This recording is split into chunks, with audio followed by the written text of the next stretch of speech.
Kung marami kang charger, mga dati yung cellphone mo tulad nito, may mga usual na charger natin 5 volts.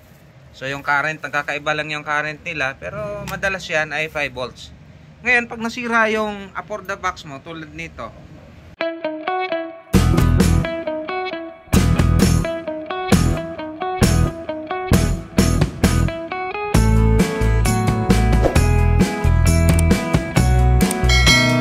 nawalan siya ng power. So unang issue kasi nito, hindi na siya umandar, bloated lang tong mga kapasitor na to. So pinalitan, after a month, bumalik, sira na naman daw uli. So ngayon, wala na siyang output, bago pa naman yan.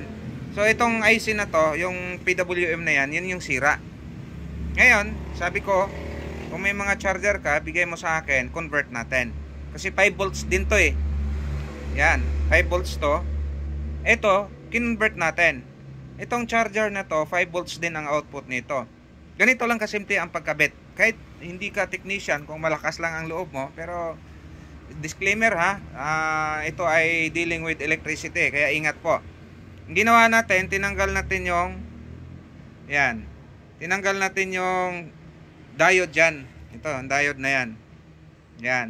So, itong yung dalawa na yan, hindi makita yan.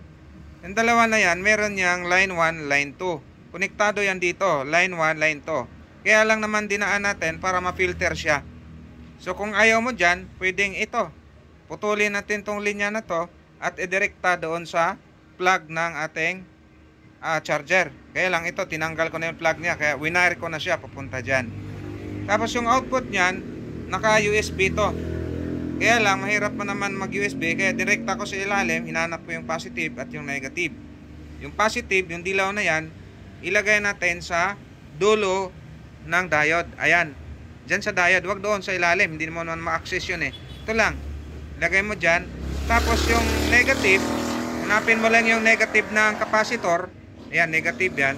Dyan din tayo nag-tap. Ayun, yun lang kasimple. So, para mabuhay uli. So si West Jojo Tech din nagturo din nito na pwedeng dito ay USB input. Pwede naman yon kasi 5 volts din yan. So pag may 5 volts dyan, aandar na yung system natin. Ito kasi nakakulong na sa ilalim. Parang hindi mo lang ginalaw. Okay, iba-ibang paraan. Testing natin. Tingnan natin kung magpa-power na pa siya. So ayan, isasaksak lang natin. Saksak. Yan. Ayun, nag-boot na Ayan, nag-boot na siya. Ibig sabihin, tama yung ginawa natin.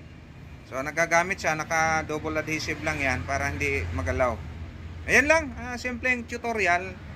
Kahit papaano, nakakatulong. Alam mo, gusto mo nang manood, hindi ka nakapanood dahil ayaw nang gumana. So, yun, nabuhay uli siya.